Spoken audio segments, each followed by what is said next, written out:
자, 투자론 넘어가기 전에 지난번에 그 양도세 동결 효과도 했었죠. 예?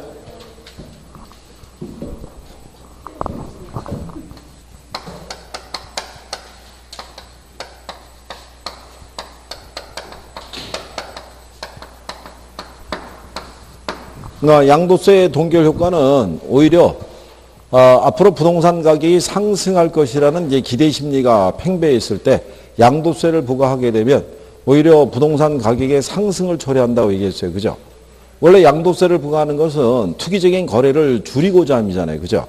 그래서 가격을 안정시키기 위해서 부과하는 게 양도세인데 오히려 부작용을 초래할 수도 있다 없다.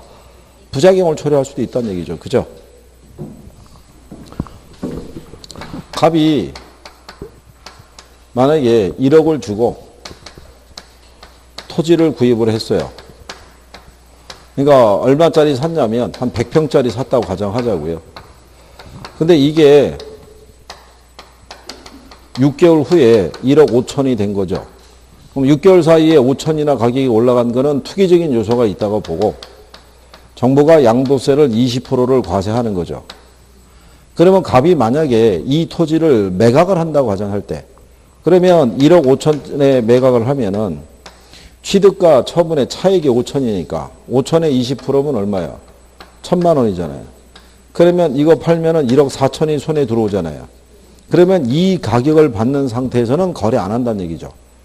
토지를 시장에 안 내놓는다는 얘기죠. 왜냐하면 이 사람은 1억 4천을 받고 팔아서 다시 100평의 토지 살 때는 1억 5천이 들어가는 거야. 그럼 자기가 손해라고 생각하죠. 그러면 이 거래 조건에서는 토지가 시장에 공급이 안 될 거 아니에요. 그러면 결국은 수요에 비해서 공급이 부족해지는 상황이 되니까 결국은 누가? 매수자가 거래 가격에 플러스 하겠죠. 뭐를? 세금을. 그러니까 거꾸로 거래 가격이 높아지는 문제가 발생하겠죠. 그게 양도세 동결 효과라는 거예요. 무슨 말인지 아시겠죠? 예. 지난번에 이것까지 다 했어요. 그래요. 그 다음에 이제 투자론으로 가시는 거예요.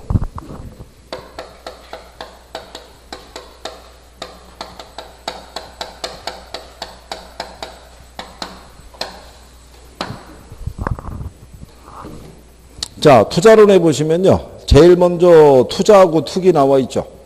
예, 그건 생략하시면 돼요. 부동산 투자하고 투기를 비교하는 거는 시험에 안 나와요. 그리고 지금은 부동산 학자들이요. 투기하고 투자를 구별한다는 거는 무의미하다고 생각해요. 어떤 게 투자고 어떤 게 투기냐 이거예요. 그렇잖아요. 그러니까 뭐 옛날 논리면 그거잖아요. 내가 하면 로맨스고 남이 하면 불륜이다. 이런 거랑 똑같잖아요. 그러니까 내가 하면 투기, 내가 하면 투자고 남이 하면 투기다. 이런 얘기예요. 그죠? 그렇기 때문에 지금은 그 조건 자체가 불확실하기 때문에 부동산 학자들은 투자하고 투기의 구분 기준이 애매모호하다고 보는 거예요. 그렇기 때문에 현실적으로 이거는 문항상에서 등장을 안 하고요. 실제로 투자하고 투기 관계를 물어본 게 예전에 10회 이전에 10회 이전이니까 저기 한 90년대 있죠. 90년대. 한 20년 전에는 한번 물어봤을까? 지금은 등장을 안 해요. 모의고사에서도 투기 얘기 나와요? 안 나와요? 안 나와요. 그러니까 그냥 참고하시면 되는 거예요. 무슨 말인지 아시겠죠?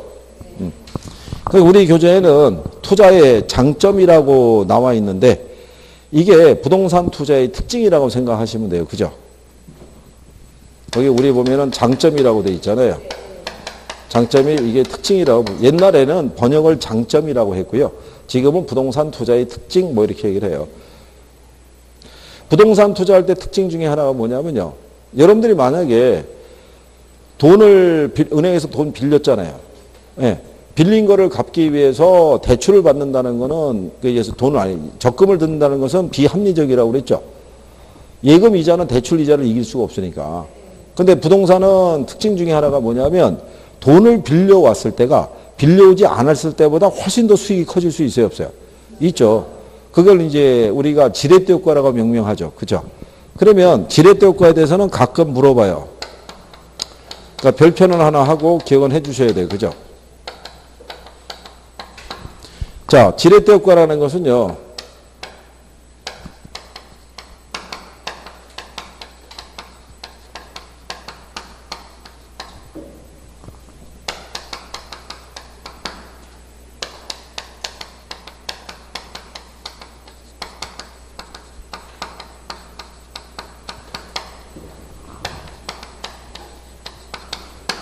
부채를 조달했을 때 부채 비율의 증감이, 이거 빼먹었군요.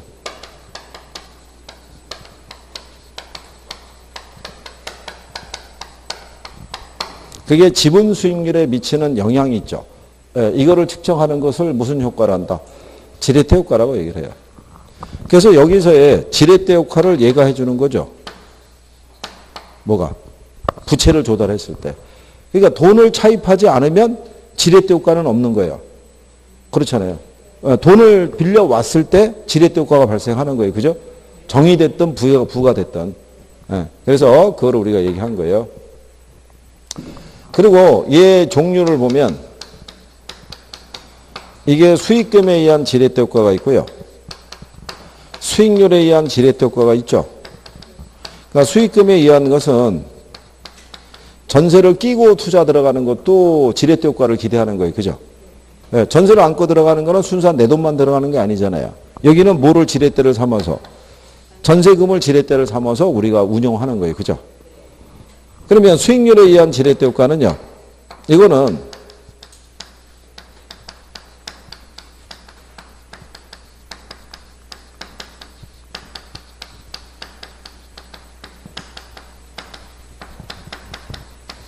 종합수익률하고요. 저당 수익률의 크기에 의해서 결정이 되죠. 그렇죠. 종합수익률이 저당 수익률보다 크면 계산을 안 해도 정의 지렛대 효과. 반대는 부의 지렛대 효과. 같으면 중립적 레버리지 효과. 이런 식으로 우리가 해봤던 거죠. 그죠? 기억하시나요? 네, 그래서 이게 수익률에 의한 지렛대 효과 보면은 정의 지렛대 효과 있죠.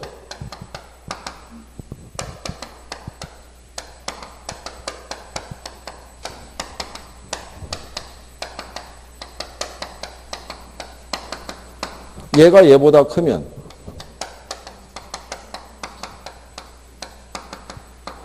지분 수익률이 얘보다 커지죠. 그러면서 정의 지렛대 효과가. 부의 지렛대 효과는 종합 수익률보다 저당 수익률이 커지면 지분 수익률이 작아지면서 부의 지렛대 효과. 중립적인 것은 종합 수익률하고 뭐하고 같으면 저당 수익률하고 같으면 지분 수익률과 종합 수익률도 같아지죠. 네, 그래서 그거는 중립적 레버리지 효과. 이렇게 우리가 계산을 해본 거죠. 그렇죠? 그래서 시험 지문에는 이런 표현은 나왔어요. 얘가 얘보다 크면 무슨 효과가? 정의 지렛대 효과가 발생한 것으로 간주할 수 있다. 그럼 맞는 표현이겠죠. 그죠? 그럼 우리가 여기서 종합 수익률을 계산하는 것 있죠.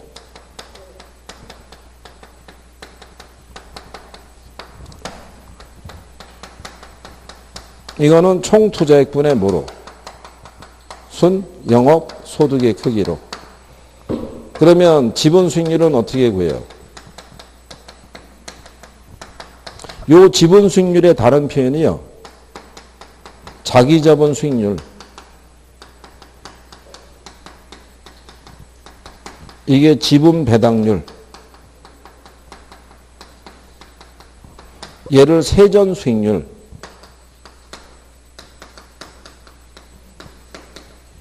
뭐 이런 식으로 이렇게 표현이 가능한 거예요. 이게. 그럼 얘를 구하는 거는 지분 투자에 대한 대가를 얘기하잖아요. 그죠?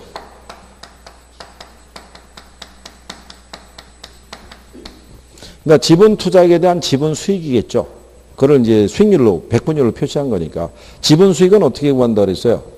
지분 수익은. 이게 원래 지분 투자액분의 이거예요. 이게 지분 수익이거든요. 세전현금 수지가. 그럼 세전현금 수지는 어떻게 구해요? 순영업소득에서 뭐 빼면 돼요? 부채, 서비스액을 빼면 얘를 구할 수 있죠. 그렇잖아요. 이게 지분에 대한 대가니까. 요거는 총 투자에서 발생한 수익이잖아요. 이걸 가지고 은행하고 나하고 나눠 갖는다고 그랬죠. 그 얘기죠. 그러면 저당 수익률은 어떻게 구하겠어요? 저당 수익률은. 여기다가 저당 투자액분의 부채 서비스액 있죠. 그럼 그게 저당 수익률이에요. 그게. 자, 그러면 얘네를 우리가 계산할 때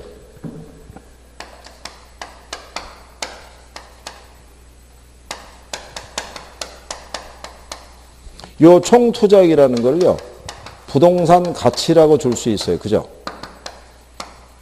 얘가 3억. 근데 이제 여러분들에게 출제할 때는 융자 조건이 있죠. 네, 융자 조건은 2억을 예를 들어서 융자를 받았고요. 이자율은 6%. 그쵸? 기간은 10년. 그쵸? 근데 만기 상환 조건이라고 줘요. 이 또 조건을 줘야 돼요. 만기 상환이라고. 그래야지만 이자만 계산하니까. 이게 원리금을 계산하면은 이거 계산하기가 힘들죠. 그렇잖아요. 원리금 계산하려고 그러면 2억에다가 이 조건의 저당상수를 곱해야지만 원리금이 나오는데 그러면 계산 과정이 복잡해지잖아요. 그러니까는 만기 상환 조건으로 주는 거예요. 그죠? 이렇게 준 상태에서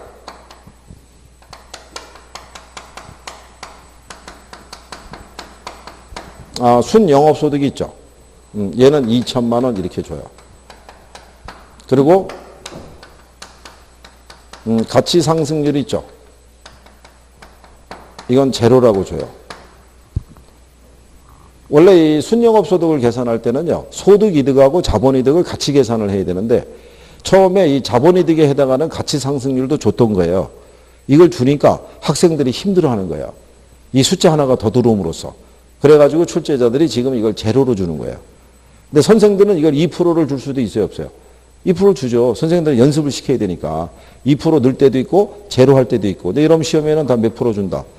제로 줘요, 제로. 그죠? 그러면 얘를 계산할 때 이 공식을 써서 계산할 수도 있죠. 근데 이 공식을 쓰면 이건 계산기를 써야 될 필요성이 있을 수도 있어요. 근데 우리가 지난번에 한 것처럼 이 t 계정을 그려서 표시를 하면 암산으로 계산이 가능해요. 여기는 뭐를 쓰라고 그랬어요? 순영업소득. 그럼 이 순영업소득은 내 돈만 들어가서 발생한 수익이 아니죠. 빌린 거하고 내 돈은 얼마겠어요? 1억이죠. 총 투자액이 3억인데 빌린 게 2억이면 지분 투자액은 1억일 거 아니에요. 그죠? 네. 그러면 이걸 가지고 내가 빌린 돈이 얼마냐면 2억이잖아요. 2억에 대한 이자율이 몇 프로예요? 그러면 1200이잖아요. 그럼 이걸 갖고 얘를 먼저 줘야죠. 그러면 2억에 2000에서 1200 빼면 남는 게 얼마예요? 근데 내가 투자한 돈이 얼마예요? 1억이죠. 1억에 800이면 8%겠죠. 이거 답이죠. 8%가. 기출이에요, 기출. 이렇게. 그러면 얘는 계산기를 쓸 게 없잖아요. 그죠? 그냥 여기다가 빌린 돈 빼주고 남는 수익이 내 지분에 대한 대가니까 이렇게 계산하면 자기 자본 수익률 계산할 수 있어요, 없어요? 계산할 수 있잖아요. 저 공식을 외우지 않더라도. 무슨 말인지 아시겠나요? 그러니까 그래서 이게 지렛대 효과가 점점 더 간결해지고 있어요. 1분 내로 풀 수 있게끔 숫자 배열도 맞춰주고. 그렇죠?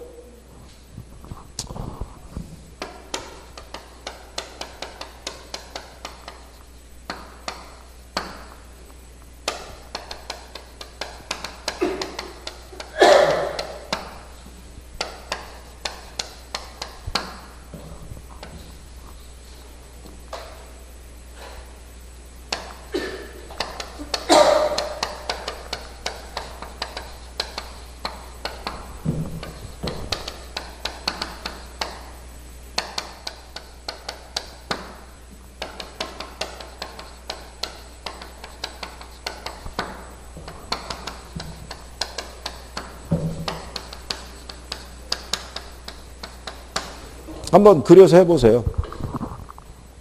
투자액이 1억, 빌린 돈이 6천, 내 돈은 4천. 근데 이자 조건이 8%예요. 6천에 8%. 순영업소득은 얼마? 1000만 원. 그러면 일단 그리고 여기다 뭐 쓰라고 그랬어요? 그럼 순영업소득이 얼마예요? 이걸 가지고 빌린 거하고 내 거 있죠? 이거 나누면 된다고 그랬잖아요. 먼저 얘부터 줘야 되잖아요. 빌린 거부터. 그럼 빌린 게 얼마 빌렸어요? 6천 빌렸잖아요. 6천에 이자가 몇 프로예요? 그럼 68에 48이죠. 그러면 480을 빼야겠죠. 그럼 남는 게 얼마예요? 그럼 내가 들어간 돈이 얼마예요? 4천이잖아요. 그럼 13% 나오죠. 4천에 10%면 400이잖아요. 120 남았으니까 4, 3, 10이잖아요. 그러니까 몇 프로? 13%. 이것도 기출이에요. 이렇게 해서 몇 프로 구하라고? 13% 구하라고. 그러면 암산이잖아요. 이거. 물론 여기서 나중에 이거 계산하기 힘들면 여러분 계산기 갖고 들어가니까 520 찍고 4천 찍으면 얘가 0.13이라고 딱 나올 거 아니에요. 그럼 그거 찾으면 되죠. 그죠? 그러니까 지렛대 효과는 그냥 간단하게 계산할 수 있다는 거. 그렇죠? 그렇게 해서 하나 둘씩 늘리면 돼요. 계산에 대한 걸. 주로 여러분 시험에 많이 나오는 게 이거 탄력성 있죠? 이거. 그 다음에 레일리하고 허프 있죠? 이거. 그 다음에 여기 있는 지렛대 효과에 의한 자기자본 수익률 구하는 것 있죠? 그 다음에 기대 수익률 구하는 것 있죠? 포트폴리오 기대 수익률 포함해서. 그 다음에 최대 융자 가능금액 계산하는 것 있죠?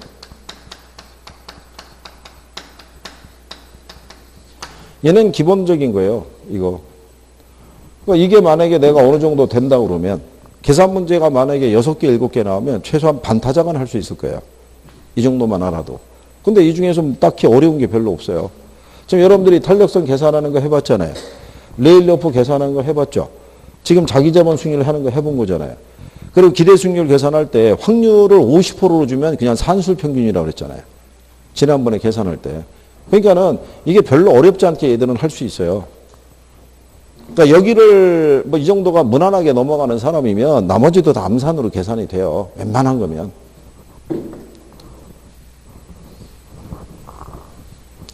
그러면 얘들이 왜 어렵다고 인식이 되느냐? 안 해서 어려운 거죠, 뭐. 계산이니까. 째려는 볼 수 있죠. 그렇잖아요. 얘들하고 눈싸움은 했지만 실제로 내가 이걸 해보지는 않은 거예요. 그거를 해보면 늘어요. 그리고 계산 문제는요, 눈으로 풀면 안 늘어요. 눈으로 풀면. 내가 직접 해봐야 돼요. 선생은 저기다 이렇게 해가지고, 아, 이게 13%가 나옵니다. 이렇게 해줬잖아요. 선생하고 할 때는 되고 내가 할 때는 안 된다는 얘기는 내가 실제로 안 해봐서 그런 거예요. 저거를 적어놓고 자꾸 반복해서 연습을 해봐야 되는 거예요. 그래서 익숙해지면은 내가 이제 슬슬 배정을 하기 시작해요. 그 문제가 나오면은 1분 내로 막 풀기 시작해요. 연습이 돼야 돼요. 그러니까 모의고사를 봐야지 연습을 할 거 아니에요. 어? 모의고사를 봐야지. 그래서 한 문제라도 풀어도 내가 아는 문제가 있다라는 사실을 확인하는 게 얼마나 중요한 건데요, 그게. 왜 점수에 지금 연연하시는 거예요? 이번 주에 토요일 날 시험 보는 거 아니잖아요. 어? 아니요, 본시험이요. 본시험. 여러분들 많이 생각해 보세요. 이번 주 토요일 날이 시험이에요, 진짜. 이번 주 토요일 날이 시험이면은 장담해요, 못해요? 장담 못할 거 아니에요. 근데 아직 시간이 있잖아요. 그 시간을 우리가 갈고 닦으면은 장담할 수 있다고요. 내가 된다, 안 된다. 여러분 실력은 누가 제일 잘 알아요? 여러분이 제일 잘 알죠, 솔직히. 내가 지금 어디까지 와 있는지, 그죠? 에? 못 들은 차는 거 보니까 뭔가가 지금 문제가 있는 거예요, 지금.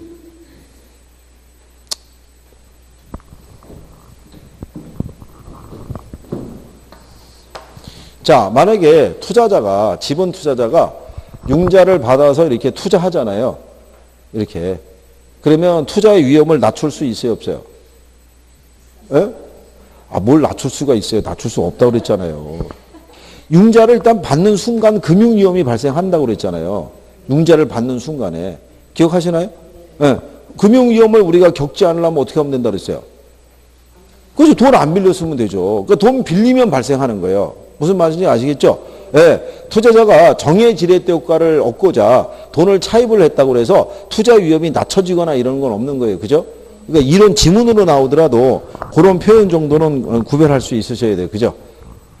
자, 그래서 투자의 특징 중에 하나 이거고요. 그 다음에 인플레가 발생했을 때 자산 가치 하락을 막아주는 역할을 하겠죠. 실물 자산이니까. 그리고 소득 이득과 자본 이득을 기대할 수 있겠죠. 83페이지에. 그게 이제 우리가 은행에다가 돈을 예치한 거하고는 또 다른 특징인 거죠. 은행에다가 돈을 예치하면 이자 수익만 기대할 수 있잖아요. 근데 부동산에 투자할 때는 자, 임대 소득 말고도 부동산 가치 상승에 따른 양도 차익도 기대할 수 있잖아요. 그죠? 즉 소득 이득하고 무슨 이득을 자본 이득을 같이 기대할 수 있다 이런 얘기예요. 그래서 예전에 한 13년 전에 여러분들 시험 문제에 소득 이득률과 자본 이득률을 같이 계산하는 문제가 출제가 됐던 적이 있어요. 그 말 많았던 15회 때 시험에. 그때. 근데 그때 이후로 또 소식이 끊긴 거예요. 그것도. 그래서 두 가지를 계산하는 거는 여러분들에게 무리라고 판단한 거예요. 그래서 한 종류로만 주는 거예요. 지금은. 아까 여기 우리가 가격 상승률 넣었었죠. 그 가격 상승률을 넣으면 그게 자본 이득률도 계산하란 얘기예요.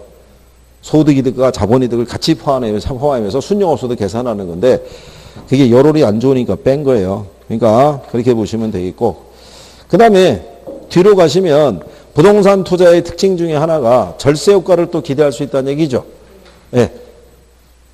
장기 보유에 따른 세제상의 혜택이라든가 감가상각 등에 관한 어떤 세제상의 혜택, 은행에서 돈을 차입을 하게 되면 이자 부분에 대해서 경비로 또 인정해 주잖아요. 그런 것 등에 대한 절세 효과를 기대할 수 있더라. 원래 투자자들이 중시하는 게 지렛대 효과하고 절세 효과 두 가지를 중시해요. 근데 여러분 시험에는 절세 효과를 가지고 문제를 주기가 쉽지 않으니까 주로 지렛대 효과를 내고 있는 거예요. 자, 그 다음에 그 밑에 가면 이제 부동산 투자의 위험과 수익이라고 있죠.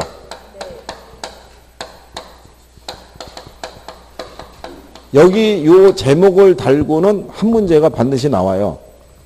위험과 수익이라는 제목을 달고. 그렇죠? 왜냐하면 우리가 부동산에 투자한다는 얘기는 미래의 어떤 수익을 위해서 투자하지만 미래의 수익은 확실하다, 불확실하다. 불확실하기 때문에 투자를 하는 순간에 위험은 감수하고 들어가야 되는 거예요. 그러니까 위험과 수익에 대한 내용에 대해서는 투자자가 기본적으로 알아야 돼요. 그죠? 그래서 우리가 제일 먼저 투자에 뭐를 배웠냐면 위험이라는 걸 했어요. 그죠? 그러면 위험이라는 거는 뭐를 위험이라고 그랬었어요? 위험이라는 거는. 거기 나와 있잖아요. 실현된 결과와 예상한 것 있죠? 그게 서로 달라지는 거를 뭐라고 그랬어요? 위험이라고 얘기를 했다고요. 그죠? 우리가 지난번에 얘기했었죠. 투자라는 거는 현금 수익과 현금 지출을 이걸 교환하는 거를 투자라고 그랬어요. 그죠? 근데 우리가 이게 지출하는 거는 언제 하는 거예요? 현재. 수입이 발생하는 건 언제예요? 미래란 얘기죠. 현재는 확실하지만 미래는 불확실하잖아요. 그럼 우리는 미래에 대한 어떤 기본적인 정보가 없으면 투자할 수 없다고 그랬죠. 그래서 여러분들에게는 최소한의 정보가 주어지는데 그 정보가 확률값이라고 그랬어요. 그죠? 미래 경제 상황인지 정상인지 불황인지 그죠? 뭐 이런 걸 알아야지 우리가 투자 여부를 결정할 거 아니에요. 그래서 그거를 토대로 현재 우리가 이걸 추정해요. 예상 수익률 있죠? 이걸 추정해요. 뭐를 가지고? 확률값을 부과해서 평균적인 수익률을 계산해요. 그러고 난 다음에 그 투자에 대한 결과로 나오는 게 무슨 수익률이라고 그랬어요? 그렇죠? 그러니까 우리는 투자하기 전에 요 기대 수익률과 투자자의 뭐하고 비교해요? 그렇죠? 요거 수익률하고 비교해서 최소한 얘보다 크거나 같다는 판단이 되면 위험을 감수하고 투자 들어갈 거 아니에요. 그럴 때 투자의 결과로 나오는 게 무슨 수익률? 실현 수익률. 그럼 이 수익률은 내가 기대했던 것에서 크게 벗어나지 않을 수도 있죠. 근데 내가 기대했던 것보다 더 큰 수익이 나올 수도 있죠. 또 반대로 더 작은 수익이 나올 수도 있어요, 없어요? 예, 이게 위험이라고요. 이 차이가 존재하게 되는 게. 그러니까 예상 수익률과 뭐 실현 수익률의 차이를 뭐라고 그런다? 위험이라고 얘기해요. 크든지 작든지 간에. 자, 그래서 그렇게 여러분들이 구별하시면 되겠고요. 그래서 위험이라는 것은 실현된 결과가 예상한 결과로부터 벗어날 가능성을 뭐라 한다? 위험이라고 그래요. 뭐 그 우리 그 교재에는 위험의 종류에는 수치화할 수 있는 정량적인 위험도 있고 그렇지 않은 정성적인 위험이라는 것이 있는데 그냥 참고하시면 돼요. 시험에 인용하거나 뭐 그러지 않으니까.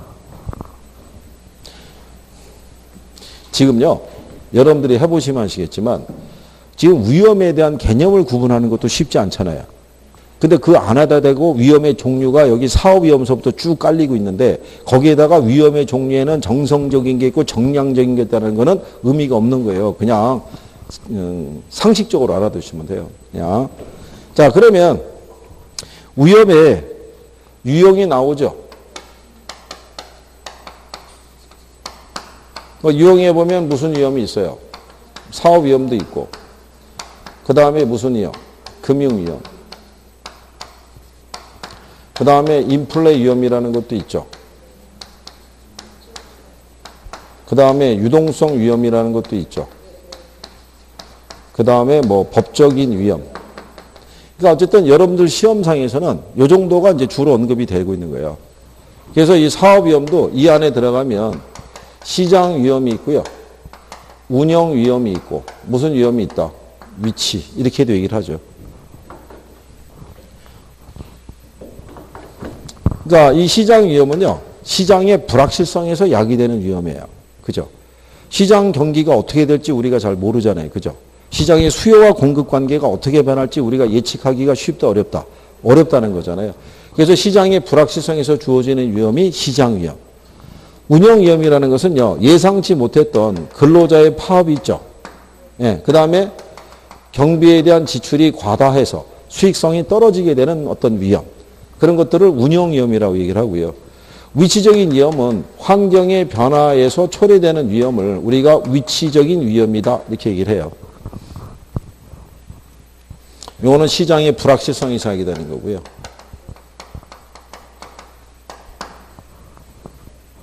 근데 우리가 사업을 하게 되면 이 위험을 감수할 수밖에 없다는 얘기죠. 그렇잖아요.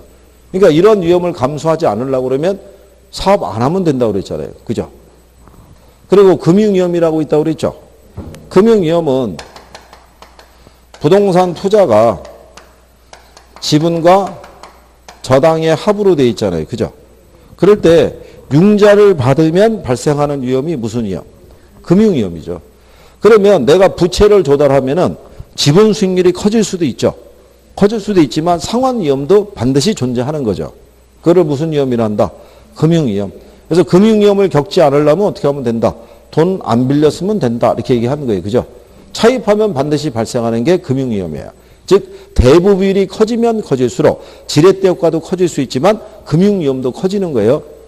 무슨 말인지 아시겠죠? 그 다음에 인플레가 발생이 되면 자 투자자 입장에서는 수익률의 변화를 초래할 수가 있어요. 그죠? 근데 여러분 시험에는 뭐를 또 얘기하냐면 대출자 입장에서도 물어봐요. 그러니까 대출자는 누가 되겠어요? 그렇죠. 이게 금융기관 얘기하는 거예요. 자, 대출자 입장에서는 대출을 해줄 때 고정이자율이 있고 변동이자율이 있죠. 그럼 뭐로 대출해 주는 거를 선호하겠어요? 네? 그렇죠. 변동. 자, 인플레 위험이 예상이 될 때 대출자는 변동이자율보다는 고정이자율로 대출하는 거를 선호한다. 그럼 틀릴 거 아니에요. 그렇죠. 그런 식으로 시험에 언급을 해주는 거예요. 그죠? 그러면 인플레가 발생하게 되면 투자자 입장에서는 수익률이라는 것이 악화될 수도 있기 때문에 이 사람들은 인플레 위험에 대처하기 위해서 뭐를 높인다? 예, 요구 수익률을 높이는 거야. 그렇죠? 왜 그러냐면 투자자 입장에서 인플레 위험은 피할 수 없는 위험인 거야. 얘가 컨트롤할 수 없는 위험이니까 거기에 상응하는 대가를 요구해야 될 거 아니에요. 그죠? 그런 거. 그 다음에 유동성 위험은 기억하시죠? 부동산을 현금화하는 과정에서 입게 되는 자산 가치의 손실 가능성을 무슨 위험이라고 한다? 유동성 위험이라고 그러죠. 그래서 이런 위험에 대한 것들을 기본적으로 정리하시면 돼요.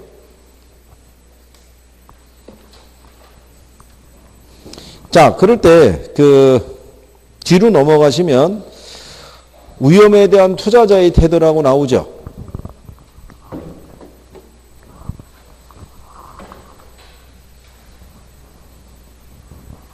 근데 위험에 대한 투자자의 태도는요, 좀 이따가 뭐 해도 되고, 그 밑에 가시면 86페이지 하단에 수익률이라고 있죠.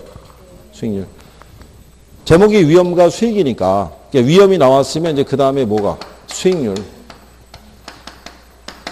그러니까 여러분들에게는 요즘 위험에 대해서는 이걸 가지고 내고 있고요.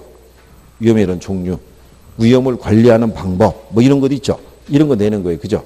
위험 관리 방법 아시죠? 예?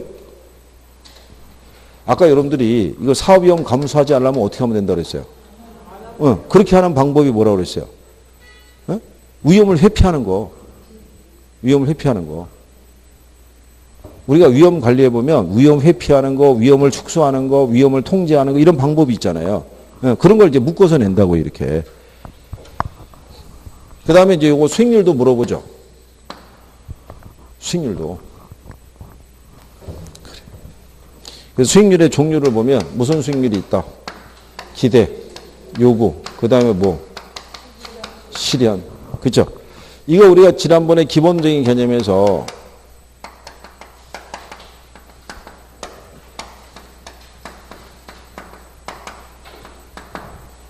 기대 수익률이 실현 수익률보다 크면 투자한다, 안 한다? 자, 실현 수익률이 요구 수익률보다 크면 투자한다, 안 한다? 아니, 뭘 다 해요. 뭘 다 못한다고 그랬지. 아니, 우리가 그때 이거 할 때 여기다 칠판에 적고 막 했다고 해요. 여기 가운데다가 이거 5개 지문 놓고 해가지고 얘네는 이거 사전적인 개념이고 얘네는 이거 사후적인 거라고 그랬잖아요. 그러니까 투자를 할 것이냐 말 것이냐를 결정할 때는 얘네 둘을 비교하지 얘는 관계가 없다라고 얘기했지. 이건 투자의 결과로 나온 거라고 그랬잖아요. 그죠? 예? 어렴풋이 기억은 나죠? 왜? 왜냐하면 그때 통으로 들렸었으니까. 그렇잖아요.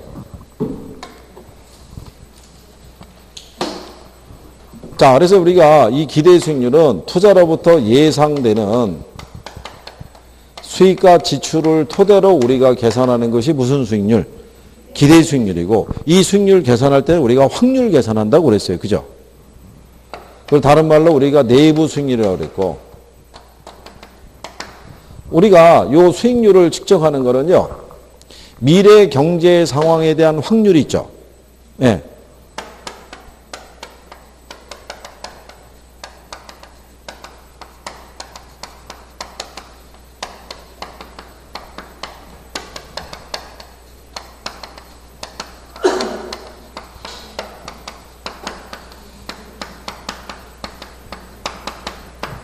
미래 경제 상황별 확률에다가 경제 상황별 추정 수익률을 곱하죠.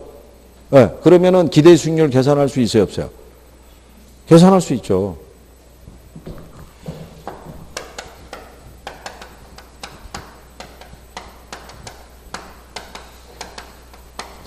우리가 그때 이런 식으로 해줬다고요. 이렇게 해주고 경제 상황별 추정 수익률 있죠. 네, 그냥 주면 쉬운 거고 얘가 예를 들어서 4%, 8%,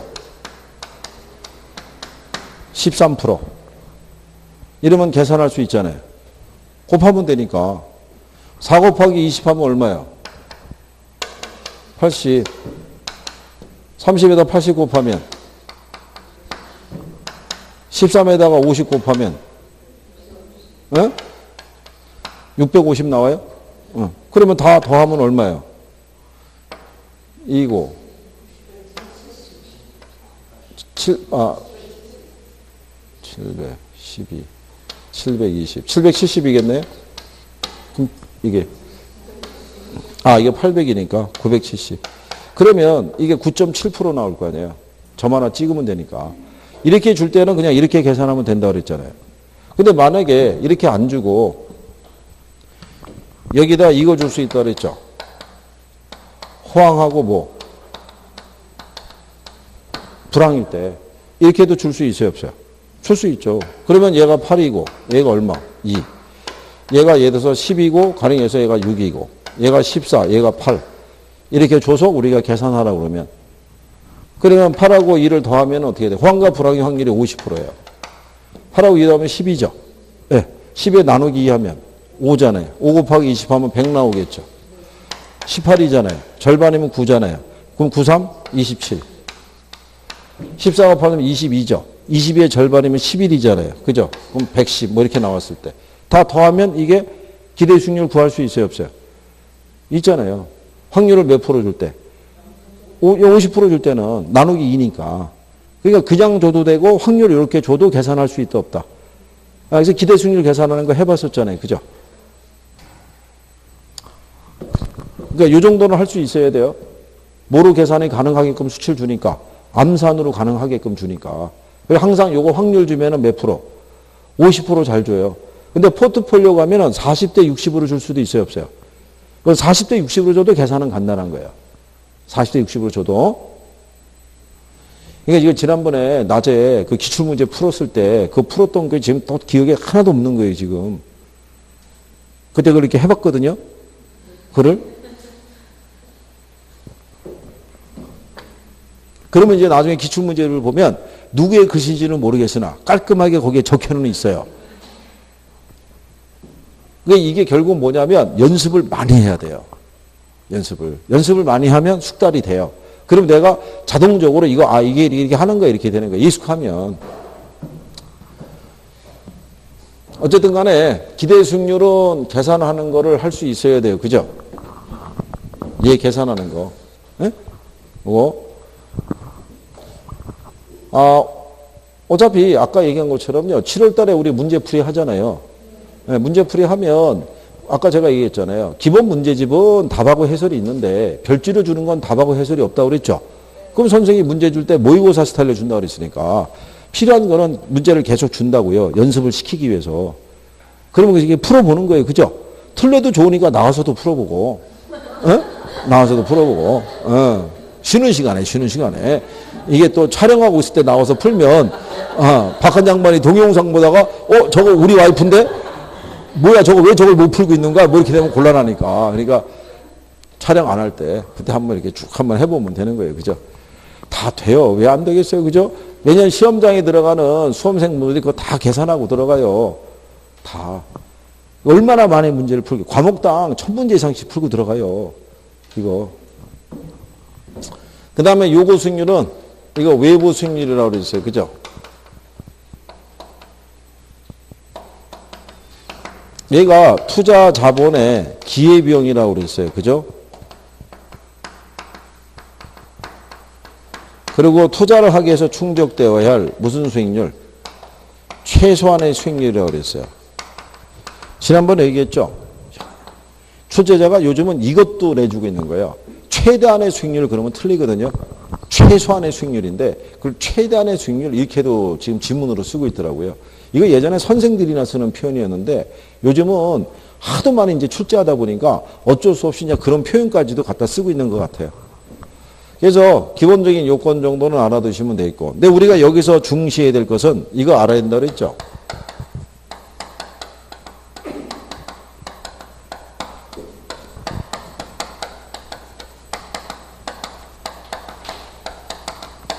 기대 수익률하고 요거 수익률의 관계 있죠.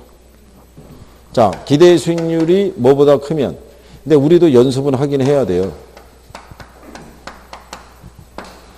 자, 이러면 투자를 채택해야 하네요. 아니, 당연히 채택하죠. 기대가 요거보다 큰데. 그러니까 제가 지금 연습하자는 게 그거잖아요. 우리 항상 칠판에 적으면 이렇게 적잖아요. 이렇게. 항상 적을 때. 근데 여러분들 나중에 시험장에 보면 꼭 얘가 먼저 나와요. 요구 수익률이 이렇게. 그러니까 우리 연습하자는 취지에서 지금 바꿔보고 있는 거예요, 지금. 얘가 이렇게 되면 이건 기각하는 거죠. 이러면 균형 상태라는 거잖아요. 그렇죠? 그러니까 얘가 채택이 된다는 얘기는 투자 수요가 증가한다는 얘기잖아요. 그러면 부동산 가치가 어떻게 돼요? 상승하면 그러면 당연히 기대 수익률이 어떻게 돼요? 작아지겠죠. 그래서 다시 균형 상태로 회귀된다는 얘기고 얘가 이렇게 기각이 되면 수요가 줄어든다는 얘기잖아요. 그러면 부동산의 가치가 어떻게 돼요? 하락하겠죠. 그러면 얘가 뭐를 해서? 상승을 해서 다시 무슨 상태? 균형 상태로 가는 거예요. 그러니까 결국은 얘를 기준으로 생각하시면 돼요. 얘가 얘보다 크죠. 나중에 균형 상태는 얘가 작아지면서 균형. 얘가 얘보다 작죠. 그럼 나중에 얘가 상승하면서 균형이 되는 거예요. 무슨 말인지 아시겠어요? 네, 그러니까 출제가 주는 게 그거니까 요 요건의 요 지문까지는 알아야 되는 거예요. 그죠? 우리가 지난번에 요구 수익률 도출에 대한 거를 우리가 예를 들어서 설명해 줬잖아요. 그죠? 우리가 그때 근데 선생님이 표현할 때 왜 자꾸 지난번에 했다라는 거를 강조하냐면요. 그래야지 자꾸 기억을 우리가 되살릴 수 있으니까. 그러니까 어제 하긴 한 거야? 했나? 들었나? 근데 왜 자꾸 기억이 안 나지? 내 기억력이 왜 그러지? 막 이렇게 생각하면서도 한번 보게 되는 거예요. 자꾸 했다는 걸 강조할 수밖에 없어요. 근데 처음 오신 분들은 아니 저 사람은 뭐 자꾸 항상 지난번에 했다는 거예요. 나는 오늘 처음 듣는데. 근데 그거는 그 양반을 어떻게 하기 위해서 하는 게 아니라 기존에 있는 분들을 이렇게 그죠? 기억을 두들기기 위해서.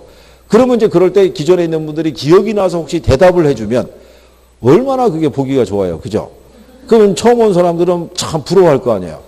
야, 확실히 먼저 나와서 공부하니까 여기 뭐가 좀 아는 게 좀 있구나. 이렇게 생각할 거 아니에요? 근데 쟤나 나나 그냥 같이 대답 못 하는 거 보니까 뭐 다 거기서 거기네. 이러면 도대체가 무슨 의미가 있는 거예요, 이게. 예? 이게 뭐라도 얘기는 해줘야 될 거 아니에요. 그죠? 틀리더라도. 예? 그렇다고 여러분들이 이거 지금 안 듣고 있냐면 다 듣고 있다고요. 예? 여기 선생님이 뭐 숫자 하나 잘못 쓰죠? 선생님 그거 잘못됐는데요? 바로 지적은 바로 해요, 지적은. 근데 뭐 물어보려고 그러면 그건 또 못 들은 체 하는 거예요. 자, 우리가 그때 이렇게 했잖아요. 여기 10억짜리 부동산이 있어요. 여기다 투자하면 1억의 수익을 기대할 수 있대요. 그러면 기대 수익률이 10억 투자에 1억이면 몇 프로겠어요? 10%. 자, 그때 여기 갑이라는 사람이 있는데 이 사람은 현재 5억이라는 자산을 가지고 투자 운영하고 있다고 그랬어요. 3억을 투자해서 6%에 대한 수익을 내고 있고 2억은 은행에다가 예치해서 5%에 대한 이자 수익을 얻고 있어요. 그러면 3억에 6%면 얼마겠어요? 1,800. 2억에 5%면 1,000이죠. 그러면 현재 2,800의 수익을 내고 있는 거예요. 그죠? 5억이라는 자산을 운영해서. 그런데 누가 권유하는 거예요. 야, 여기다 투자하면 1억 나와. 그러면 너 지금 5억 가지고 2,800 벌고 있다는 얘기는 수익률이 실상은 그렇게 큰 편이 아니란 말이에요. 여기 기준으로 봤을 때는. 그러면 차라리 네가 여기다 투자하면 더 큰 수익을 얻을 수 있다는 거죠. 산술적으로 보면 거의 4배 가깝잖아요, 이게. 그러니까 이 사람 입장에서는 고민하다가 투자를 결정을 해요. 그럼 투자를 하게 되면 현재 내가 얻는 요 수익이 있죠. 이건 포기해야 되겠죠. 그러니까 얘가 얘를 선택하면서 포기한 무슨 비용의 성격을 갖고 있어요? 기회비용을. 근데 여기 투자를 하면 10억이 필요하잖아요. 근데 내가 가지고 있는 건 5억밖에 없어요. 그럼 결국은 5억이라는 돈을 뭘 해야 돼요? 차입을 해야 돼요. 근데 이자율이 8%래요. 5억에 8%면 4천이죠. 그러면 이 사람은 여기에다가 10억이라는 돈을 투자하기 위해서는 얘 2,800과 내가 추가로 감소하는 위험이 있죠. 이것까지 포함해서 6,800은 수익이 나와야 되잖아요. 그럼 10억이 6,800이면 6.8%죠. 이게 요구 수익률이라는 거예요. 여기에 투자하기 위해서 충족되어야 할 최소한의 수익률이 얼마? 6.8%인 거예요. 근데 여기서는 얼마를 기대할 수 있어요? 그러면 내가 이 위험을 감수하고 투자할 수 있다는 얘기죠. 여기. 그러니까 기대 수익률이 요보다 크면 뭐 한다는 거예요? 투자한다는 거예요. 근데 반대 경우는 투자한다, 안 한다?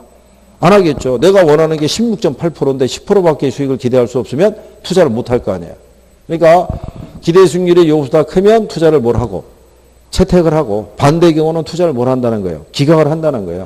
근데 기대 수익률이 큰 경우에는 투자 수요가 커지고 가치가 상승하게 되면 얘가 작아지면서 균형 상태가 되는 거예요.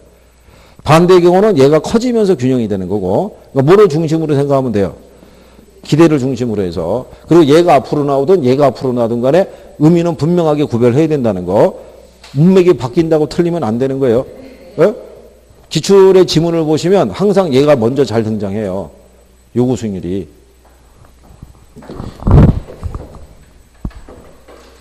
지난번에 그 기출 이렇게 푸셨던 분들이 있잖아요. 그 푼 걸로 덮으면 안 되고, 그 가끔가다 기출을 이렇게 한 번씩 이렇게 해보는 게 좋아요. 반복으로. 출제자들이 재생하는 경우가 많아요. 출제자들이. 재활용한다고 그러죠. 재활용. 그렇죠? 왜냐하면 일단 기출 지문은 검증이 된 거잖아요. 그래요. 자, 그래서 이제 그게 그 내용에 대해서 우리가 정리했고요. 그래서 88페이지에 가면 거기 4번에 기대 수익률과 요구 수익률의 관계 있죠. 예, 이제 그 관계는 기억을 해 두시는 거예요. 무슨 말인지 아시겠나요? 그 정도 기억해 주시고. 그 다음에 이제 앞으로 돌아오셔서 86페이지에 가면 위험에 대한 투자자의 태도라고 돼 있죠. 예. 그래서 여기에 대한 것을 잠깐 쉬었다가 마무리하도록 하시죠.